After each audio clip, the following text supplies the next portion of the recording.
জন্মের পর থেকে নিয়ে আজ পর্যন্ত শুধুমাত্র ফিলিস্তিনি ভাইদের রক্তে ধরতেই আমরা দেখেছি। আজকে এই সমাবেশ থেকে শপথ নিতে হবে। আমি একদম সামনে, ইয়ার সামনে, প্রজন্মের পর প্রজন্ম এখানে আসতে পারবেন না, একদম আসাটা খুবই কষ্ট, ঝামেলা।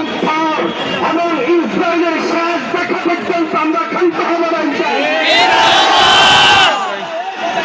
আমাদের অবস্থান পরিষ্কার হয়ে গিয়েছে। ইসরায়েলের মতো খুনি বর্বর এবং অমানুষদের জন্য সুনির্দিষ্ট নিয়ম নীতি মেনে পৃথিবীতে আর কিচ্ছু